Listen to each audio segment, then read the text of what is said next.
with each and every game that passes, the Toronto Blue Jays are getting closer and closer to the playoffs. Now, the magic number sits at 7 right now. Seattle and Texas play each other 7 more times before now in the end of the season. So the Blue Jays have a pretty clear path to the postseason, and what's been going on with a couple of their key guys has been huge for them. So I'll break that down and much more on this episode of Jays Digest. What's up, Jays fans? I'm your host, Peter Vryonis, alongside host Nick Gosse. And the Blue Jays won pretty comfortably yesterday against the New York Yankees, 7-1. It was a pretty easy victory. It was a stress-free game as well. Unfortunately, we had to see a couple of injuries, a couple of players leave the game yesterday, but hopefully they'll be all right. Hopefully it's nothing too serious. But Nick, the Blue Jays are starting to roll. It's now 4 in a row. We were writing them off just a week ago after the disastrous sweep against the Texas Rangers. And how could you not? I mean, the team just looked pretty poor for that entire 4-game series. And now they've kind of pulled a complete 180. They're not, I wouldn't say they're tearing the cover off the ball or anything like that, but they do look a lot better than in that Texas series. And it's the right time to start heating up if you're the Toronto Blue Jays. Yeah, and a few guys that we're going to talk about in this video are really starting to step up a little bit. And like you said, the magic number is slowly going down, which is phenomenal. Before we get into that, make sure to hit the subscribe button. We're very, very close to 8,300. But Peter, let's just discuss a couple of things. We'll start with the magic number because that's obviously, we're at the point of the season now where it's very, very important. So this was as of 8 hours ago. So we're obviously, we cannot win the division. And the magic number, is technically 11, if that doesn't take into account, obviously, the Rangers and the Mariners playing, which if they do, you can pause this video and read this from Richard Griffin. So this was before yesterday's win. If the Jays go 8-4 in their last 12, they clinch the postseason at 91 wins. Even aware of losing the tiebreaker scenarios with the Mariners and Rangers, the Jays' magic number versus all 3 West teams is 12. But the Mariners and Texas play 7 times. Someone will lose 4. Therefore, after yesterday's win, it goes from 8 all the way down to 7. So like you said in the intro, Peter, the magic number is 7. And, the big reason that this magic number is so, low in theory is because the Mariners and the Rangers play each other, which guarantees one of those teams to lose at least 4 times. And the magic number could even be lower if one of the teams go ahead and sweeps or wins, 6 out of the 7 games. Then we're almost guaranteed a spot into the playoffs. And, the odds are looking very, very good. We just need to win each series. We don't even have to sweep. If we win each series, we're gonna make it to the promised land, luckily. But the numbers going down, it's a very good sign if you're a Jays fan, especially with the huge win yesterday. Yeah, I don't even think they have to go ahead and win every series. But obviously, this Blue Jay team has had a lot of chances to control their own destiny.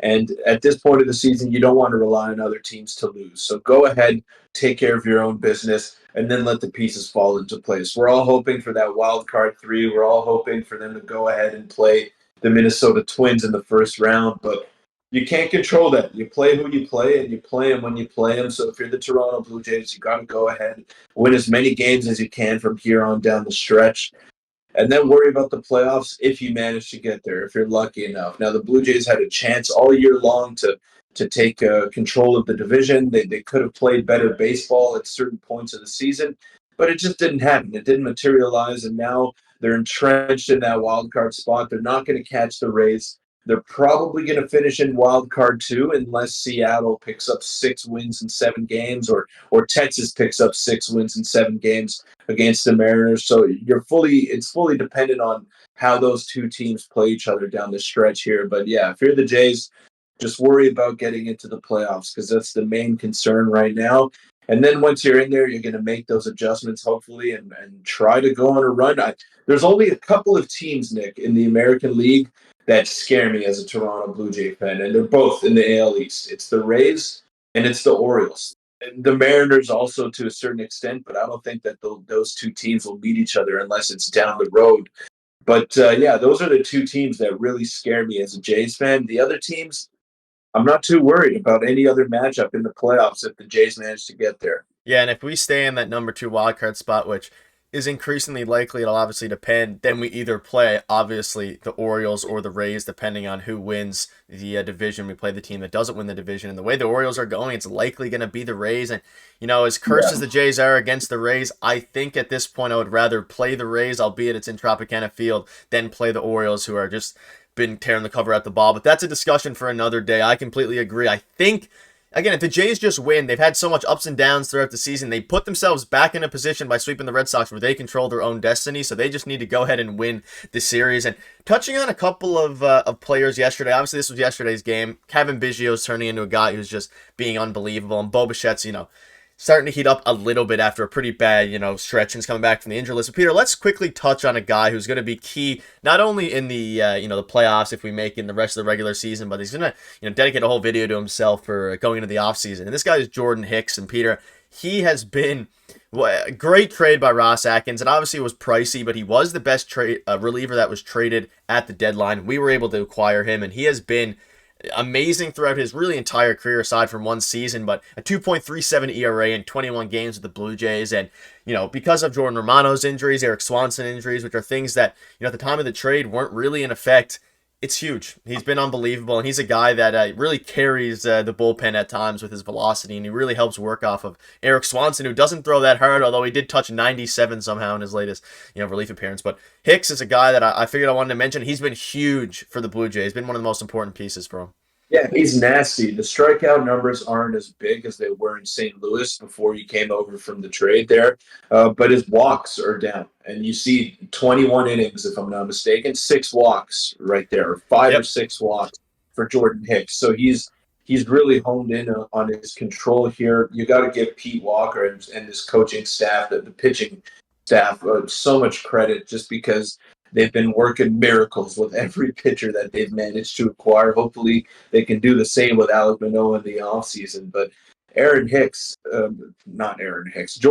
has just looked unbelievable in his Blue Jay tender. He's had a couple of rough outings every now and then. He's surrendered some key runs at key times, but he is someone that really helps you in that bullpen because it's a sense of confidence as well. If you're in the infield, if you're in the outfield, and you have a guy pumping 102, sometimes even 103, 104, that just gives you a boost and to say, wow, okay, this guy's unhittable, man. Let's just play good defense behind him. Let's be there and make sure that nothing gets past us because he's going to take us home. And Jordan Hicks has just been unbelievable. I want him to be on this team past this season. I don't know how realistic it's going to be because he's going to be pricey. He was pricey on the trade market, and he's going to be pricey in the free agent market as well.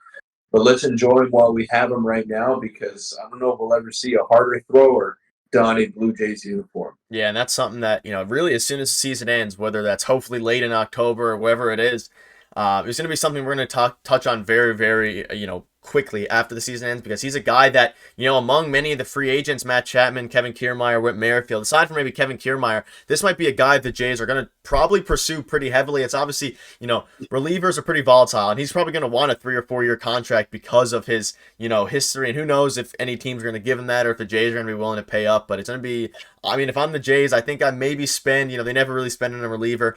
Maybe they spend a little bit and go for a guy who, at the very least, is going to be throwing 101, 102, and you can really work with that if you're Pete Walker. But any quick thoughts on that before we move on to the final quick topic, which is pretty hilarious here. How do you say?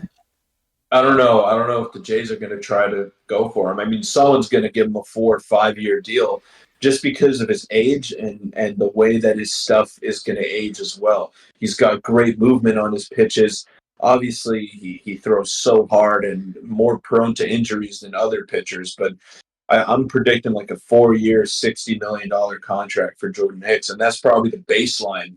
He is going to be one of the more attractive pieces in this weak free agent class, and I'm not too sure that the Blue Jays are going to have a great chance at re-signing him, but they should definitely go ahead and try. Yeah, I agree. And we see obviously Edwin Diaz got $100 million. Complete. It's a different situation. Edwin Diaz is much better reliever than Hicks, but it just goes to show that teams are willing to pay for premium relievers, and especially a guy who is young and as young as Jordan Hicks is and has looked very, very solid since coming back from his injury. But one quick final thing. Peter, just wanted to get your thoughts on this in the comments. Let you know your thoughts on the old Yusei Kikuchi thing that came out yesterday. And he went on an interview or after the game, a press conference, and obviously he was a bit sore in his neck area. The injury is not deemed to be too serious, and he blames it on his lack of sleep. As yesterday he couldn't sleep because he was anxious, and he only got around 11 hours instead of his usual 13 to 14, stating that he usually goes to bed 11 and wakes up 1 p.m. Any quick thoughts on this? And I don't know. It's maybe that's the secret to being an MLB pitcher is getting 11 hours of sleep.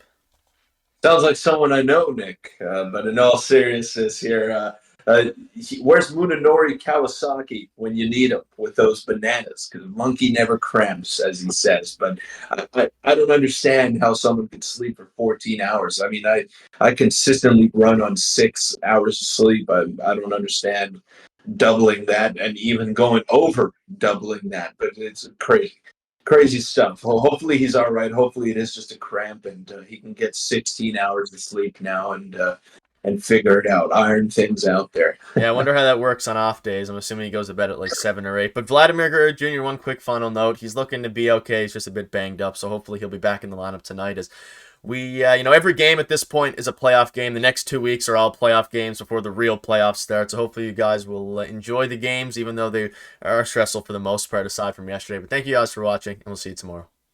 Thanks.